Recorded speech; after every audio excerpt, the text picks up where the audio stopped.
এটা কি কোনো আদর্শ বাঙালি বাড়ির সুখী পরিবার নাকি খদ্দের ছড়ার খোলা বাজার? এই রে, আমি বোধহয় ফেসে গেলাম। ছি ছি বৌমা ছি! একজন গৃহবধূ হয়ে একটা পরপুরুষের সাথে গলা জড়িয়ে ধরে এভাবে নাচতে তোমার লজ্জা করলো না বৌমা? আরে দূর মশাই, বড্ড ছোট মন আপনার, খালি উল্টো পাল্টা কথা বলছে। আরে লাভলিকে প্রথম দিন দেখে আমি মন পড়বে ভেবেছিলাম, আর সেই জন্য তো লাভলির জন্য একটা শাড়ি আর গয়না এনেছি, তাই না বোনটি আমার? হ্যাঁ দাদা, হ্যাঁ। আর সেই জন্যই তো আমি ভেবে রেখেছি সামনের ভাইফোঁটায় আমি নিজের হাতে তোমার কপালে ফোঁটা দেব। তা কোন হাতে ফোঁটাটা দেবে বৌমা?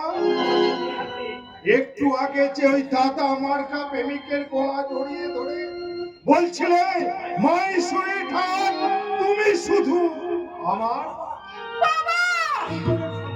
ভাই বোনের সম্পর্কে রসায়নটা কবে থেকে এমন মুখরোচক হয়ে উঠল বৌমা যে যে কোন সংসারে রক্তের সম্পর্কে কোন ভাই বোনকে এইভাবে খোলামেলা ভাবে মিশতে তুমি দেখেছো বৌমা? মল্লিক মশাই, ও যদি আপনার মায়ের পেটের বোন হতো তাহলে কি আপনি পারতেন এইভাবে গলা জড়িয়ে ধরে বলতে, মাই ডার্লিং তুমি কত সুন্দর? সেটা যে অপমান আজ আপনি আমায় করলেন, তার জবাবটা আমি আপনার বোন দুর্গার কাছে চেয়ে নেব। কেন মল্লিক মশাই, আমার দুর্গা কি আপনার নির্লজ্জতার কোনো সাক্ষী বা বাধা হয়ে দাঁড়িয়েছে? তাহলে কেন দুর্গা জবাব দেবে? চুপ বাবা, আপনাকে দেখছি কোনো কিছু না বুঝে সুঝে বাবার তালে তাল ঠুকতে চলে এসেছে। বাবা না, আমি কারোর তালে তাল ঠুকতে আসিনি মা। আমি নিজের চোখে যা দেখেছি, নিজের কানে যা শুনেছি, সেটাই শুধু আমি জানাতে এলাম। কি দেখেছেন, কি শুনেছেন আপনি? তোমার নির্লজ্জতা, যেটা দেখে আমি নিজের সামনে আসতে পারিনি, তোমার শ্বশুরকে আমি পাঠিয়ে দিয়েছিলাম। ও, এবার বুঝেছি। এই বুড়ো বুড়ি যুক্তি করে তোকে এ বাড়ি থেকে তাড়াতে চাই ডার্লিং। দাদা, আর এই জন্য তো তারা বদনাম ছড়াচ্ছে। মল্লিক মশাই, তুমি কথায় বিশ্বাস করবে না আমার স্বামী, কারণ কারণ সে শুধু আমাকেই ভালোবাসে, বিশ্বাস করে। বিশ্বাস করি একজন স্বামী হিসাবে একজন স্ত্রীকে যতটা বিশ্বাস করা যায় ঠিক ততটাই আমি তোমাকে বিশ্বাস করি। জন্মদাতা পিতা আর এই মমতাময়ী মাকে আমি বিশ্বাস করি না। তুমি তো আদর্শবান ভাবে অতি আদর্শবান ছেলের মতো কথা বলছো। তোমার এই আদর্শ তুমি চিরকাল ধরে রাখতে পারবে তো? বলো, দেখো কি হয়। দাদা, আপনি হঠাৎ আমাদের বাড়িতে এই সময়? আমার আশাটাই ভুল হয়েছে। আমি দুর্গার মুখে শুনলাম তোমাদের সংসারে নাকি বড্ড অভাব। তাছাড়া সামান্য শাড়ি আর গয়নার জন্য তোমাদের স্বামী স্ত্রীর মধ্যে বনিবনা লেগেই আছে। আর তাছাড়া তুমি আমার কারখানার ওয়ার্কার, তুমি আমার আত্মীয়, তাই আমি ভেবেছিলাম তোমাকে ম্যানেজারের পোস্টে প্রমোশন দিয়ে তোমার পেমেন্টটা আমি দ্বিগুণ করে দেব, আর সেটা জানাতেই আমার এখানে আসা। হ্যাঁ রে ভাই, হ্যাঁ রে। আর লাভলি বোন যাতে সুস্থ থাকে তার জন্য আমি গয়না আর একটু পোশাক কিনেছিলাম। তোমার বাবা এসব দেখে কিছু বুঝলো না, আমাকে যা নয় তাই বলে অপমান করছে। ঠিক ঠিক তোমরা কি বলো?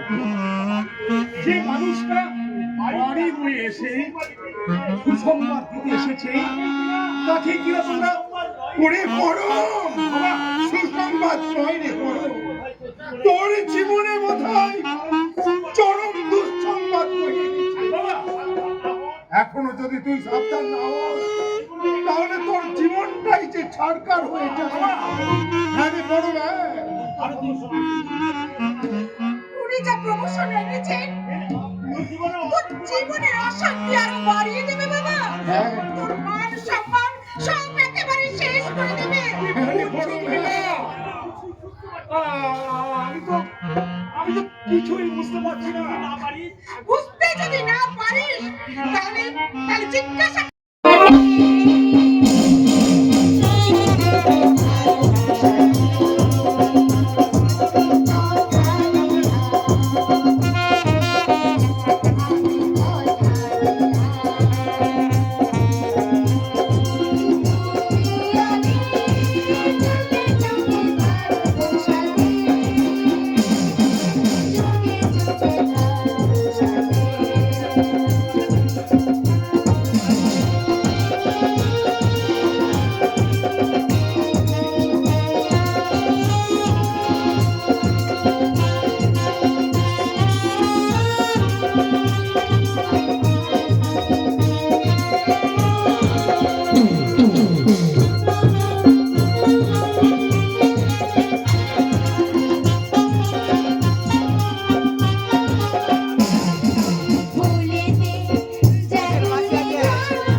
দেখি তোর পেটের কাপড়ে কে লুকিয়ে রেখেছিস, দেখা দেখা বলছি, নইলে গুলি করবো।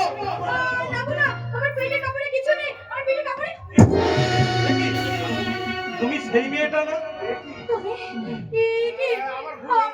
আমার ভুল হয়ে গেছে, আমি সত্যি জানতাম না যে আপনি একটা পুলিশ। আমার ভুল হয়ে গেছে, আপনি আমায় ক্ষমা করে দিন। আরে আপনি বাঁচবেন।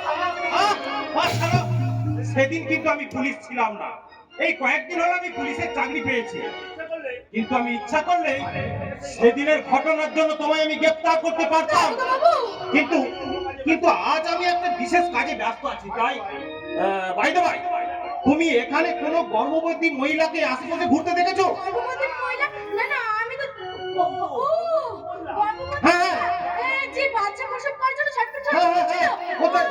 একটু আগে যে বাচ্চা প্রসব করার জন্য ওই জঙ্গলের দিকে ছুটে চলে গেছে। My God! মেয়েটা তাহলে বেশি দূর পালাতে পারেনি। साहब जल्दी आइए, उस महिला को एक साथी मार लेकर भाग रहा है। खामोश बेवकूफ! उसको रोकने का कोशिश करो, नहीं तो गोली मार दो प्लीज। রাজা! না, পুলিশ কি তাহলে রাজাকে ধরে ফেললো? পুলিশ যদি রাজাকে গুলি করে ফেলে? না! ওগো ঈশ্বর! তুমি রাজাকে রক্ষা করো ঠাকুর! তুমি রাজাকে বাঁচিয়ে রাখো! বাঁচিয়ে রাখো! বাঁচিয়ে রাখো! কিসের পাপ ডার্লিং? কিসের পাপ ডার্লিং? ওরা হাইটাসার ফ্যামিলিতে পুরো হাইটেকের ফ্যামিলিতে দেখেছো পুরো বাবাকে একই ফ্যামিলিতে রেখে নিজের পার্সোনাল লাইফকে ডিস্টার্ব করতে হয়তো বাবাকে বৃদ্ধাশ্রমে হয়তো বৃন্দাবনে পাঠিয়ে দিয়েছে। তাই বলছি তাই বলছি নিজেরা যদি সুস্থভাবে বাঁচতে চাও তাহলে পুরোপুরি দুটোকে এ বাড়ি থেকে তাড়িয়ে দাও। কিভাবে? এসো আমি তোমার কানে কানে বলছি। তোমার সাথে আমার সরি দাদা আপনি হঠাৎ এই সময় এখানে দাদা বোনের বাড়ি আসবে তার আবার সময় অসময়ে কি ভাইয়া? আরে লাভলি বলছিল এ বাড়িতে আসার পর থেকে নাকি ওর সেলিব্রেট পার্টিটাই করা হয়নি, তাই এই ব্যাপারে তোমার সঙ্গে আলোচনা করার জন্য আমার এখানে আসা। হ্যাঁ যদিও আসা আমি আমার অফিসেই সেরে নিতে পারতাম, তবুও নিজেদের ঘরোয়া ব্যাপার, তাই ঘরেতে আলোচনা করা ভালো নাকি বলি? হ্যাঁ দাদা, আমি চাই এবারে বার্থডে পার্টিটা খুব জাঁকজমক করে হোক। অসম্ভব, দুর্গার বিয়েতে আমার 1,000 টাকা খরচা হয়ে গেছে, এখন আমি ওসব করতে পারবো না। কে তোমাকে পার্টি বলেছে? পড়ো আমার মনের বার্থডে পার্টি অ্যারেঞ্জ আমি করব, আমি করব। আমার জন্য তুমি এত কিছু করবে দাদা? কেন করব না? জানিস লাভলি, আমার কোনো বোন ছিল না, তাই বোনের মর্ম আমি কোনোদিন বুঝিনি। দাদা তোকে পেয়ে বোন থাকার যে কি আনন্দ আমি মর্মে মর্মে বুঝতে পেরেছি। তুই কিচ্ছু ভাবিস না রে বোন, তোর বার্থডে পার্টি খুব জাঁকজমক ভাবে হবে, আর কিভাবে হবে তার প্রপার ডিরেকশনটা আমি যথা সময় এসে দিয়ে যাব। চলি বাই বাই বলো। সেই বয়স মল্লিকের হাত দিয়ে সামান্য জলটুকু গোল করল, সে হঠাৎ তোমার কোন জাদু বলে অনেক মরণ টাকা খরচা করতে চাইতে পারলে অনেক ছোট ভাই করবে না তোকে, তুমি করবে? কোন তোরে কোন লোক আমার ঘরে? দুর্গা তুমি এই বুঝি তোমার সংসার? হ্যাঁ, তুমি কেমন আছো দিগন্ত দা? ভালো। একটা অসুস্থ বিকলাঙ্গ মন নিয়ে যতটা ভালো থাকা যায় আমি ততটাই ভালো আছি দুর্গা। হঠাৎ করে এই চাকরিটা না পেলে আমাকে কোনো হয়তো একটা অনিশ্চয়তার মাঝে হারিয়ে দিলে। আমাকে তুমি ক্ষমা করো দিগন্ত দা, আমাকে তুমি ক্ষমা করো। আমি সেদিন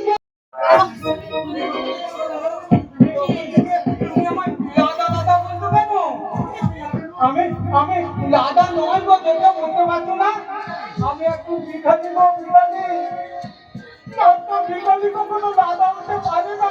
আরে বড় রাজা, তুমি পেরেছো, তুমি আমার মনের রাজা, তাই তো আমি তোমাকে চিরকাল আমার বুকের মাঝে লুকিয়ে রাখবো, আগলে রাখবো। না না, আর আমি এখানে থাকবো না, আমি বলি না।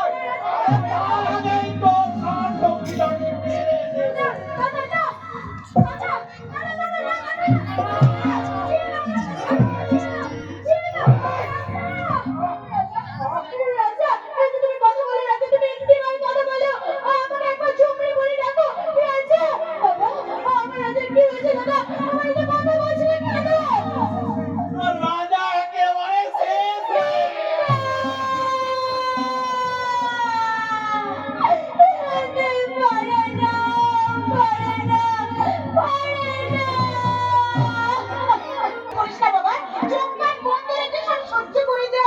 বলো কি না, এবার দিনের পর দিন বৌদি ওই ব্যবচার আমাদের চোখ কান বন্ধ করে সহ্য করতে হবে, না হয় আমাদের আপনার খুঁজে গেল আসামি রাজা মস্তান আমার ভাইয়ের ছদ্মবেশে এখানে লুকিয়ে আছে।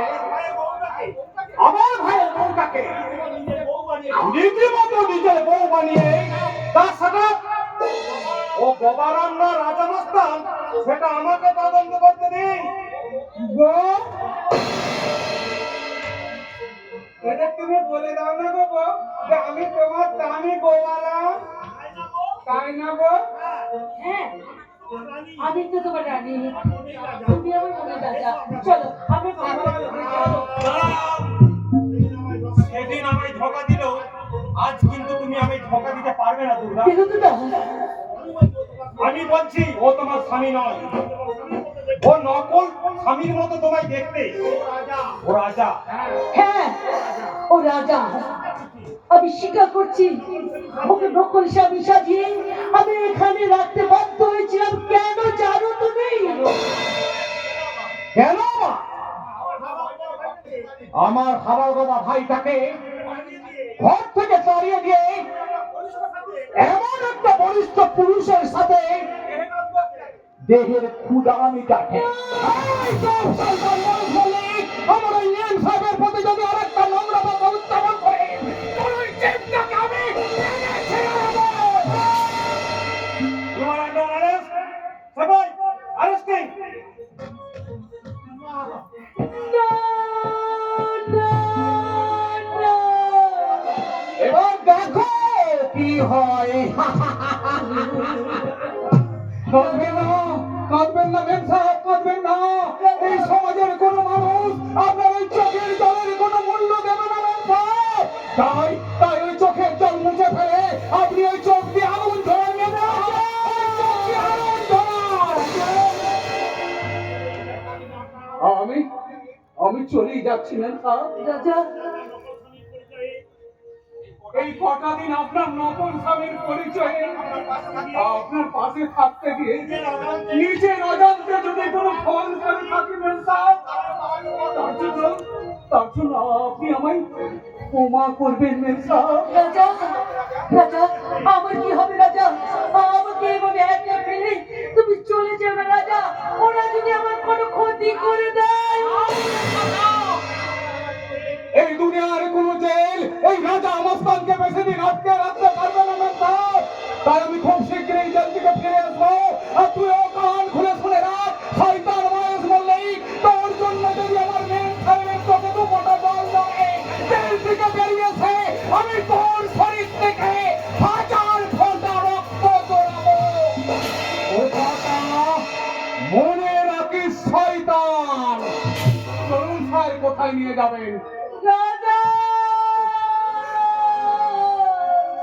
দিগন্তদা, দিগন্তদা, এইভাবে তোমরা সবাই চলে যেও না।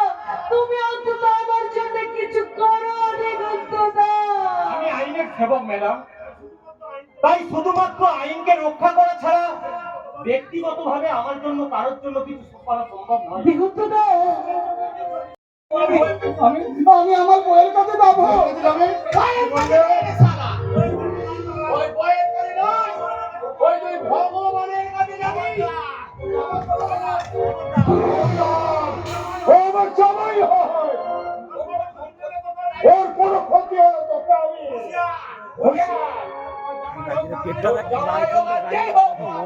ও এখন আমার শিকার।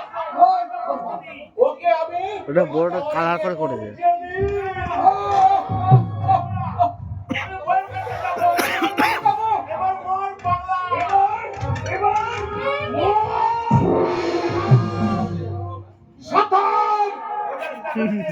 হজালিটা ফেলে দে।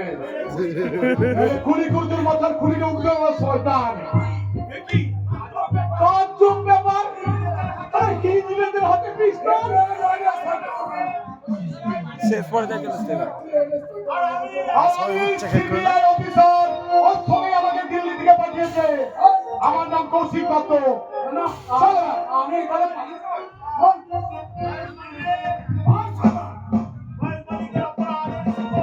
ওই মহেশ মল্লিকের অপরাধের শিকার।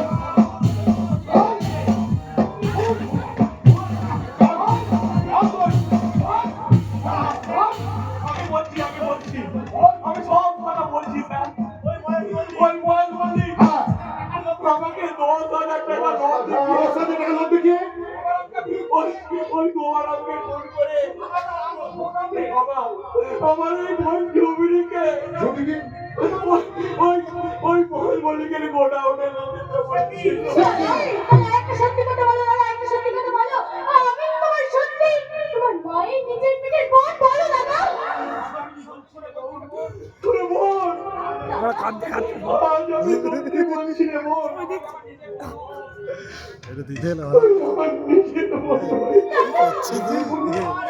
মালটা কাঁচা ছোট্টবেলায় ওই চরকের মেলা থেকে আমার বাবুজি তোকে ঘুরিয়ে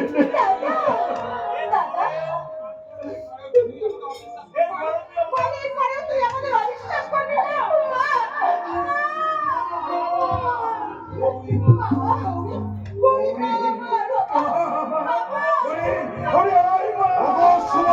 সম্পন্ন মানুষের দল যারা মোটা টাকা ঘুষ দিয়ে ওই ভুরু ছবি তুলে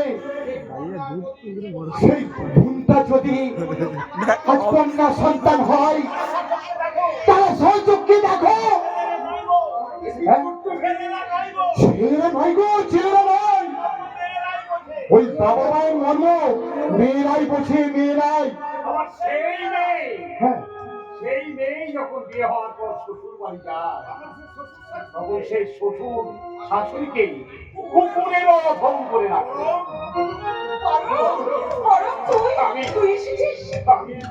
আমি এসেছি বাবা, আমি এসেছি মা, আমি তোমাদেরকে ফিরিয়ে নিয়ে যেতে এসেছি।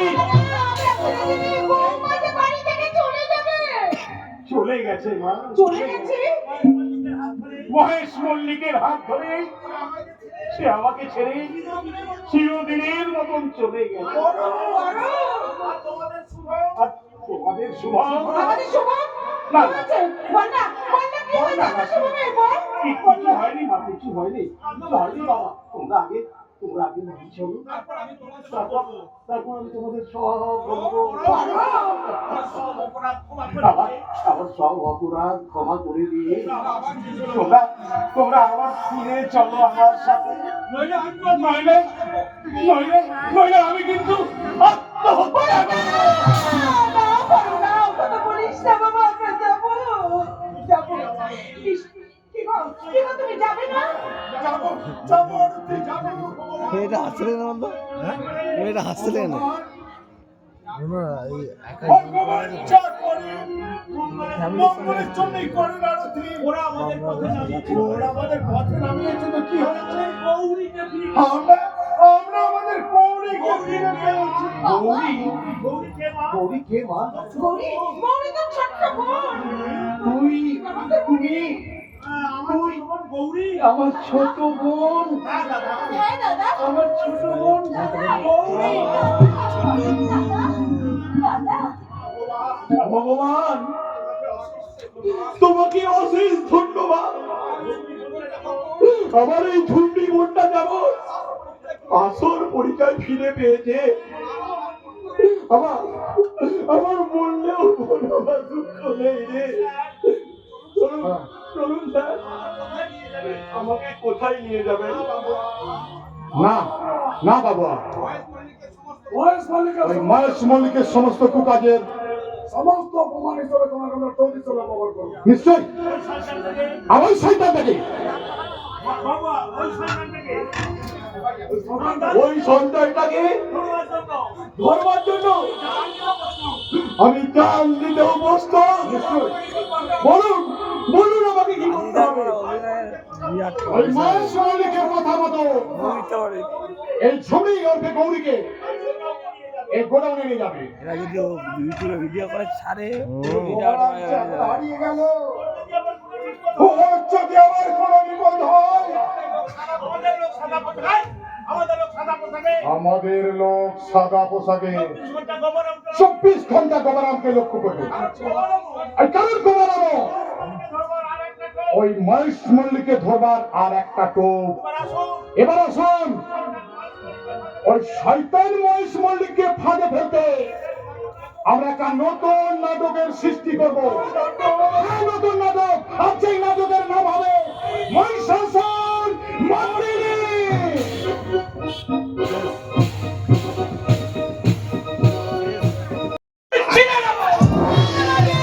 আমার হাতে এই ত্রিশূল তোর বুকটা ফলা ফলা করে দেবে।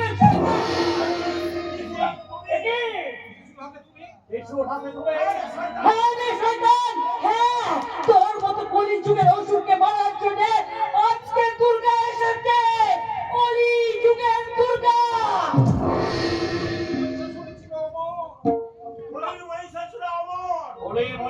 অসুর আমর।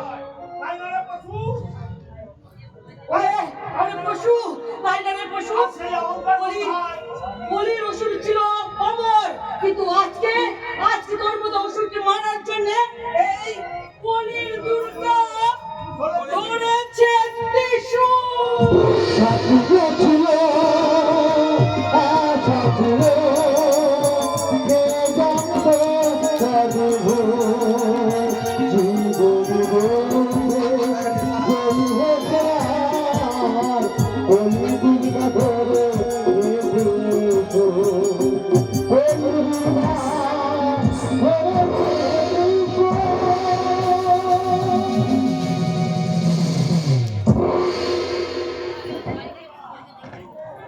নমস্কার।